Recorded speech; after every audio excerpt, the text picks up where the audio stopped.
Hello everyone, I am very excited to make this video where I review the brand new set that has just come out.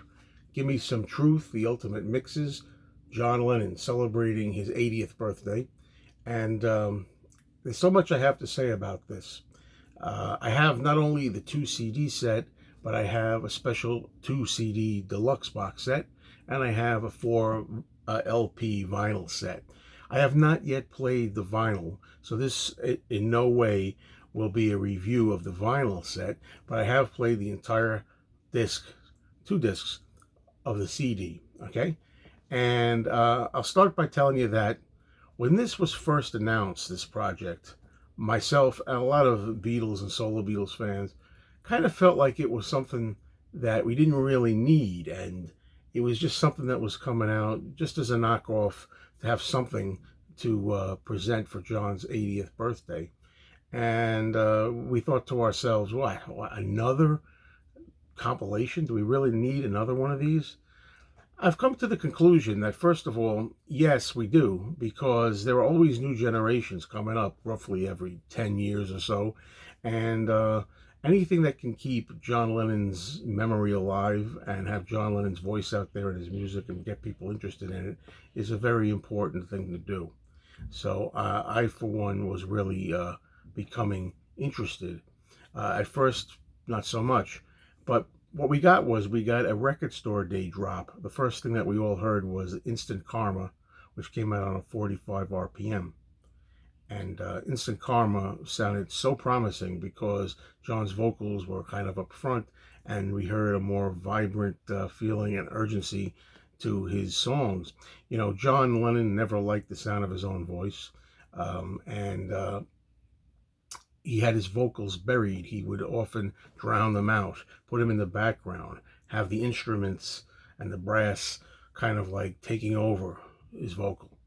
Now, you could argue that something like this may not be something that John Lennon would have wanted, but a lot of times I always say that an artist is often his own worst enemy and his own harshest critic. So perhaps, you know, all the same, I think this accentuates John's voice. We hear more nuances to his sound, the way he sings, and it certainly is welcome. Most fans will say that, I think. All right.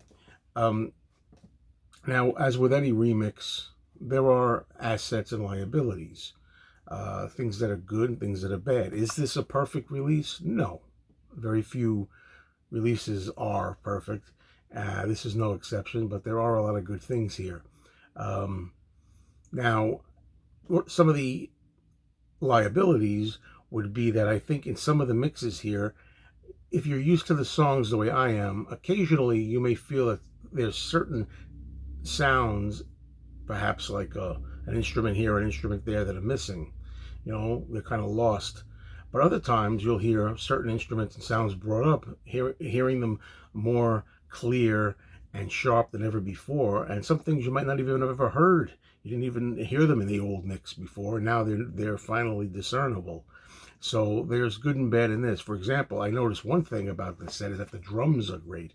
The drums are really pronounced on so many tracks where I hear a lot of banging away on there that I didn't hear before.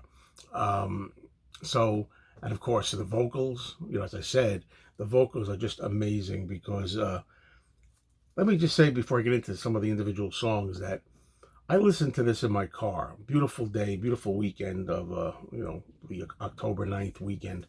And I must say that I got very emotional. I was in the car, and the sound system I have in the car is very good. Very, very, very nice to hear music in. It's not a bad system at all. And I was really getting emotional. I started thinking about John, how we lost him, you know, too soon, how he's been gone 40 years. And it really did make me wish that he was here, made me yearn for him to be around. And I don't know, certain songs like the songs on Double Fantasy really touched my heart. And the emotion was just really off the charts. I hadn't felt this way about John's music in a long, long time, and I realized it was his presentation, how really forceful it was, and as I say, immediate, and crystal clear. That really gave all these songs new energy and new life. So very, very touched by that. And I think that it's important that John's music be brought out for new generations. So I'm very happy now, on second thought, with a release such as this. I thought it was going to be just the same old thing, kind of, and it turned out these songs have been really just absolutely masterfully remixed. Your mileage may vary out there, whoever you are. Some people don't agree. I heard some people say they thought that, I don't know, some of the stuff here was kind of lacking, or maybe, I don't know, you could use your own words. Somehow it's more tightened up or something. I forget what the word somebody I talked to in my record store used recently, that he thought was a problem with this, like too confined or something. I don't get it. To me, it breathes more than ever, the music, for me personally. Well, anyway, before I go into the songs, I want to say that, you don't always want to get into this John and Paul competition thing, but I guess it's inevitable because they are both masters, great songwriters. And when you had Paul McCartney with his gift for melody, his gift for ballads, and he was a rocker too, Paul still is, but I'm saying, and then you had John with a lot of introspection and a lot of more meaningful lyrics. I mean, like I say, Paul could write meaningful lyrics and so on too, but there's a reason why John was thought of as having songs that kind of touch your soul more and have more profound meaning to them. Okay, so I think that really came across as I was listening to this. I thought, wow, I love Paul McCartney, and I still say I think Paul McCartney is the greatest songwriter ever, because McCartney is a genius when it comes to melody and tunes. Nobody could write a melody and a song and tunes like Paul McCartney. But having said that, I really think it's fantastic that John's stuff is so much more touching in meaning. I mean, it's great to listen to Paul singing about Junior's Farm, and it's great to hear Paul singing about Magneto and Titanium Man or Jet. But when John's talking more about serious issues and personal stuff, I think that touches a nerve a lot more. Okay, so all right, here we go. After me spending like almost 8 minutes on this already, I found out that some of the songs here, by the way, off the Imagine album, they are new mixes. Some people have been asking, are the Imagine songs the same mixes that we got in the Imagine box set a couple of years ago, the same mixes? And they're not the same mixes, they are different. So we got a new set of mixes again for those. So I think that's a good thing. Okay, you have like a couple of versions to enjoy of new stuff, new mixes. All right, so let's see now. I'm going to name a few tracks here that I have jotted down that really impressed me. The first track that I wanted to go to myself, I was really anxious to hear. As soon as I got the CD, the first thing I did was zoom right ahead to the track Angel Baby. And the reason I did that was because up until now, Angel Baby is a cover song that, of course, was released on the Men Love Avenue posthumous album after John passed. But the Men Love Avenue version and all the versions that we've heard of Angel Baby, again, had John's voice so far away and distant and kind of lost and mixed. You couldn't hear it that well. I wondered how it was going to sound on this new release. And I got to tell you, it's wonderful. It is easily the go-to version, the best version, the only version of Angel Baby. Again, you have John's voice again up front and powerful, and you can hear what he's saying. And the music, again, I could hear these drums beating here and there, and the horns and the brass are so alive. The one thing that's missing, though, again, I talked about things that were missing. We're used to having a spoken intro from John on Angel Baby, where he says, "This here is one of my all-time favorite songs," and as the music's playing at the beginning, the lead-in, and he says a few things about it. That's missing from here. That's not put in. It's just the musical intro by itself without John's spoken bit. And I think it's great. And, if you like John's spoken bit, you can always have the version that was on the Roots album. John Lennon sings the greatest rock and roll song, or you can have it on the Men Love Avenue or anywhere else. So, but this time we get one without the spoken bits. Also the musical intro is extended too. If I heard it right, there's an extension of the musical intro. I love Angel Baby on this album. Right. Second song that I would want to talk about that's kind of really a difference is the song Steel and Glass. Steel and Glass is from the Walls and Bridges album, and I love that song. It's my favorite song off Walls and Bridges, possibly. One of my all-time favorite John Lennon songs, period. And again, the song originally kind of quietly faded up with John doing a little kind of like sarcastic laugh. And, you really couldn't hear it that well on the original Walls and Bridges. That was the desired effect John wanted, I suppose. But here, right from the beginning, you can hear that very quiet music very succinctly. You can hear it.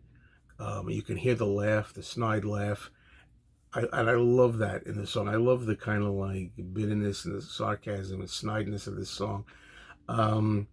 And the drums, again, I've never heard the drums being pounded away as they are in here.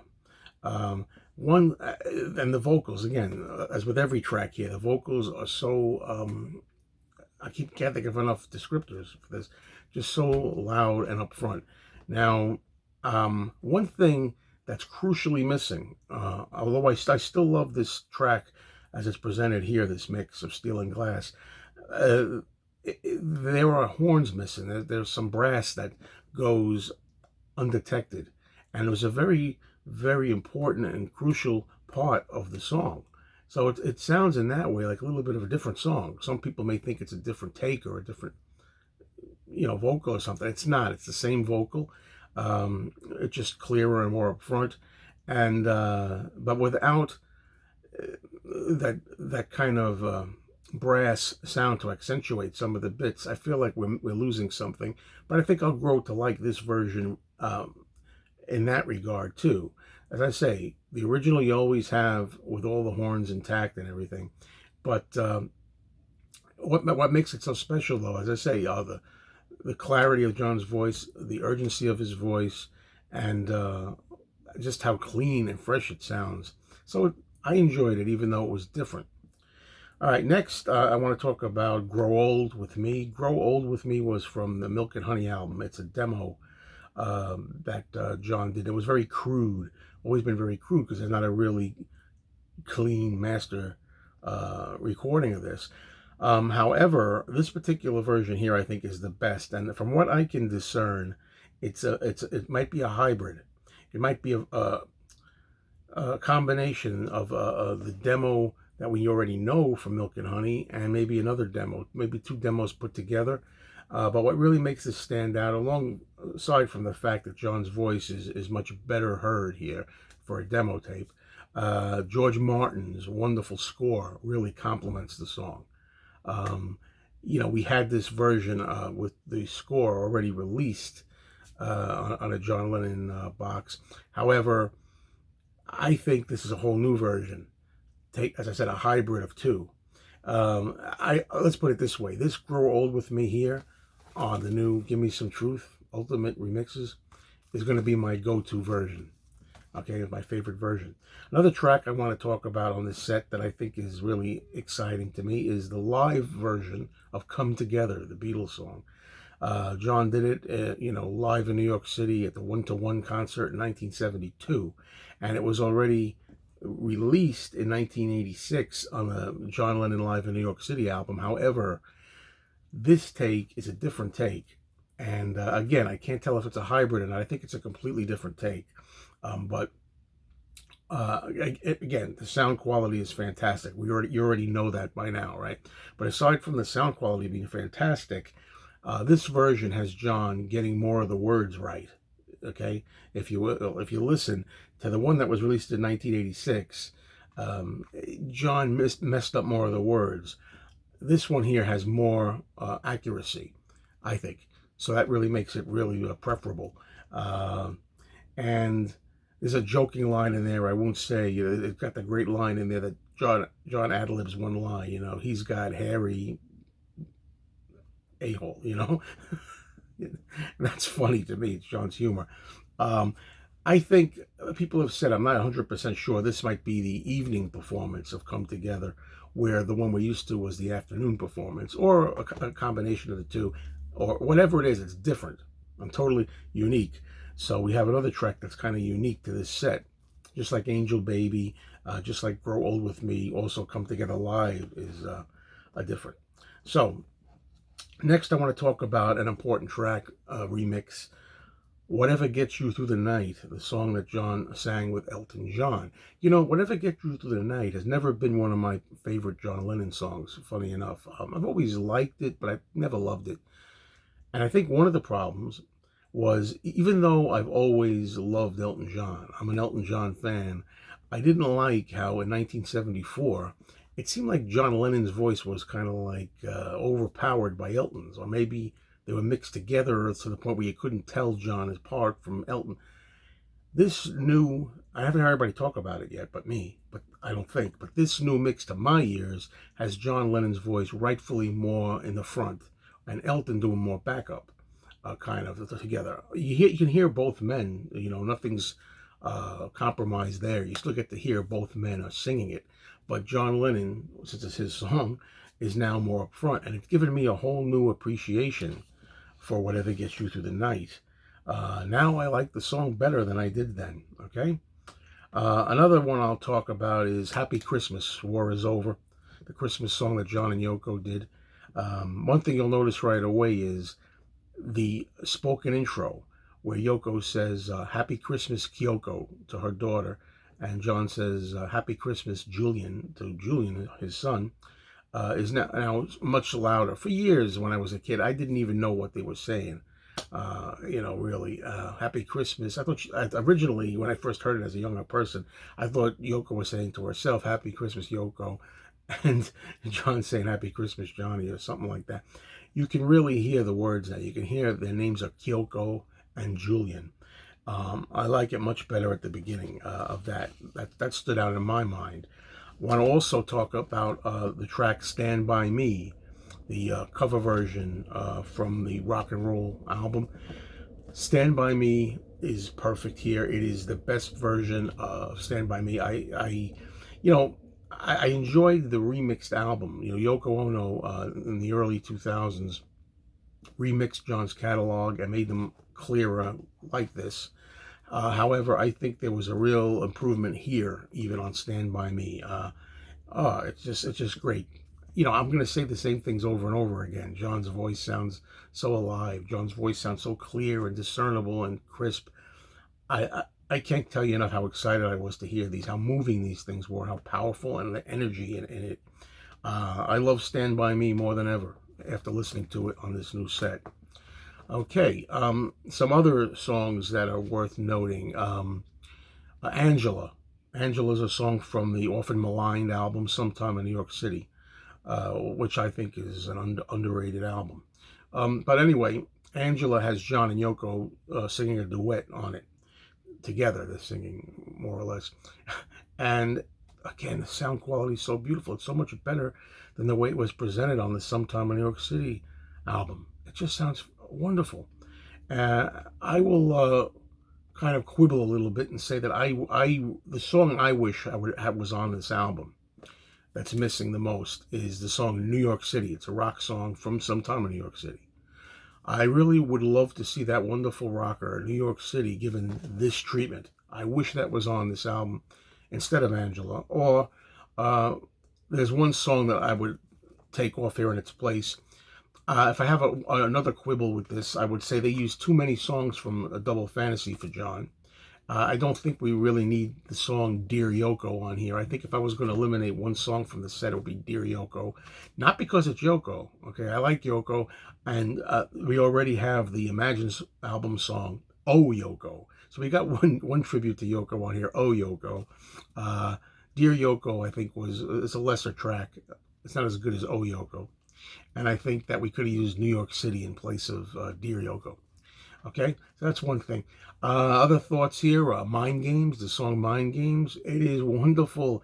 Mind Games has always been one of my all-time favorite songs. Although I loved an early mix, I think it was done in 2002 for the Mind Games album. Although I loved that special mix that they did for the Mind Games album, um, I thought the song Mind Games was kind of overdoing it with the way they brought an electric organ up. There was a lot of electric organ swirling around that I thought was a little too much in the 2002 mix. Here, it's closer. This version of Mind Games is closer to the version you've always known. Only again, so new and lifelike, brought to life as if it was a brand new thing recorded today. It sounds so much better than the way we know it. I will also talk about songs like God, the song God off John Lennon Plastic Ono Band, his first solo album. I will say the whole line where he talks about God is a concept by which we measure our pain, and he goes through the list of things he doesn't believe in, and this and that and the other thing, that litany, as they call it.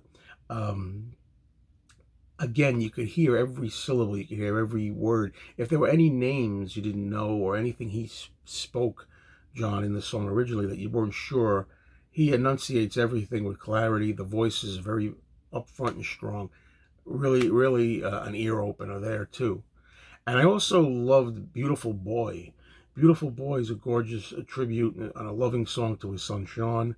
And the strings that are on here are beautiful. Every time the part that echoes when he sings Beautiful, Beautiful Boy, and you can hear the music just like echo that.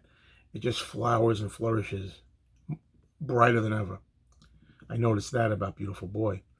And I'll say, like the song Imagine, the classic song Imagine, the strings have never been more gorgeous. When those strings come in to soothe and really like surround and envelope the vocals of Imagine, they've never been more, heavenly. This is the best word I could use. And that's really the gist of what I'm going to say here. I mean, the other songs, all of them sound good. I mean, I'm going to have the track listing back here. What else can I say? Everything. Songs like Isolation, songs like Love, Working Class Hero. They're all immediate. They're all wonderfully clear. How Do You Sleep? A lot of people don't like How Do You Sleep off the Imagine album because it's an attack on Paul McCartney after Paul had already attacked John first on Too Many People off Ram. But anyway, not going there 100%. But the thing is, How Do You Sleep sounds so amazing too. The instruments are so biting and so I can't think of any more adjectives. I'm running out.